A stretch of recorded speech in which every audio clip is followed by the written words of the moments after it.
അപ്പൊ മക്കളെ ഇന്ന് പയററിവിലാണ് കേട്ടോ. നമ്മുടെ കുറ്റിപ്പയർ അന്ന് നമ്മള് ഫോളിയർ അടിക്കുന്ന ഒരു വീഡിയോ ചെയ്താണ് ലാസ്റ്റ്. അത് കഴിഞ്ഞിപ്പോ പയറൊക്കെ കായ്ച്ചു നല്ല രീതിക്ക്. ഇതിപ്പോ നാലാമത്തെ അറിവാണ് അറുത്തുകൊണ്ടിരിക്കണത്. അത്യാവശ്യം പയറുണ്ട്, ചെറിയ രീതിയിൽ പുഴുക്കടൊക്കെ ഉണ്ട്.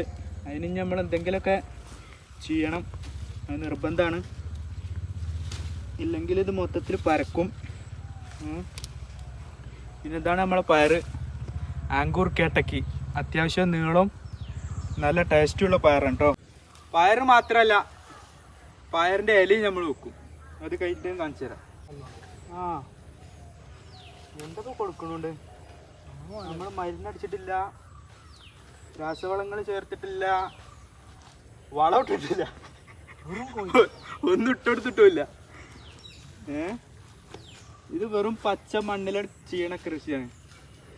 ഇതിൽ പുഴുക്കോടും ഉണ്ടാവും, ചാഴി ഉണ്ടാവും, ഒക്കെ ഉണ്ടാവും.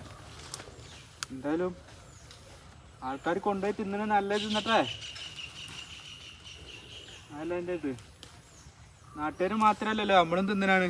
അതുകൊണ്ട് നമുക്ക് ചെയ്യാൻ പറ്റൂല, അല്ലാതെ മരുന്നടിക്കാൻ പറ്റൂല. ഇട്ടുണ്ടോ ഓണാ?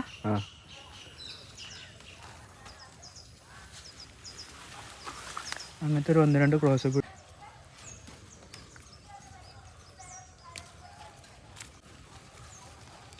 പയർ വിളവെടുപ്പാണല്ലേ.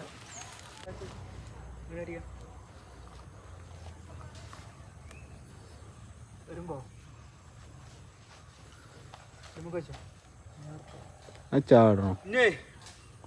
ഇത് അറുത്തെടുക്കല് മാത്രല്ല, അടുത്ത ടാസ്ക് എന്ന് പറഞ്ഞത് വിറ്റ് ഒഴിവാക്കലും കൂടിയാണ്. ഇത് നമ്മളൊരു മുതൽ നട്ട് നനച്ച് ഉണ്ടാക്കിയാൽ അത് വിൽക്കാനും കൂടിയും പറ്റണം. നമ്മളിത് കടയിൽ കൊണ്ടുപോയി കൊടുത്തു കഴിഞ്ഞാൽ നമുക്ക് 20 ഉറുപ്പ്യം കിട്ടും, 50 ഉറുപ്പ്യൊക്കെ വിൽക്കുകയും ചെയ്യും.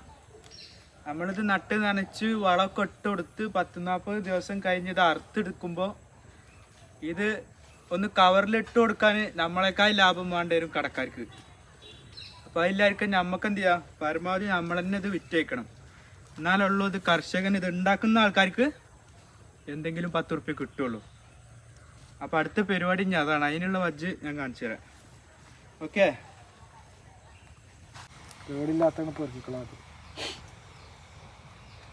ഞാൻ അടുത്ത പരിപാടിയേ നമ്മൾ ഇത് ആൾക്കാർക്ക് കൊടുക്കുമ്പോഴേ ഇത് തെരഞ്ഞ് വൃത്തിയാക്കി, കേടൊന്നുമില്ല, കേടുള്ളതൊക്കെ പൊട്ടിച്ച് കളഞ്ഞ് റെഡിയാക്കിയിട്ട് വേണം കേട്ടോ കൊടുക്കാൻ. പുഴുക്കേടുള്ളതും ചാഴിയുള്ളതൊക്കെ വൃത്തിയാക്കിയിട്ട് വേണം കൊടുക്കാൻ. എന്നാലുള്ളൂ ആൾക്കാർക്ക് കൊടുക്കുമ്പോൾ ഓൽക്കൊരു തൃപ്തി ഉണ്ടാവുക, നമുക്കും ഉണ്ടാവുള്ളൂ. ചോറുണ്ടാലുണ്ടല്ലോ, 2 പ്ലേറ്റ് ചോറും പോകും. ആന്നെ ഇതാണ് കൂട്ടിയിട്ട് ചോറുന്നാലേ.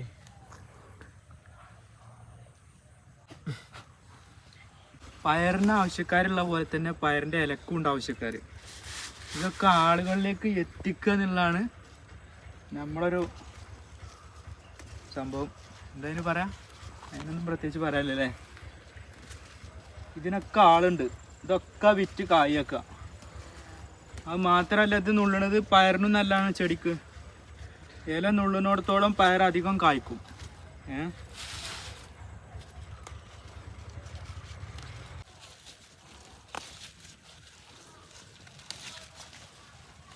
ഇന്നത്തെ പയർ അങ്ങനെ നമ്മൾ ചായക്കടയിൽ കൊടുത്തിട്ട് അത് വിറ്റ് കഴിഞ്ഞു. ഓരോ കെട്ടിനും 50 രൂപ വെച്ചിട്ടാണ് നമ്മൾ മേടിച്ചത്. അപ്പോൾ അടുത്ത വീഡിയോയിൽ കാണാം.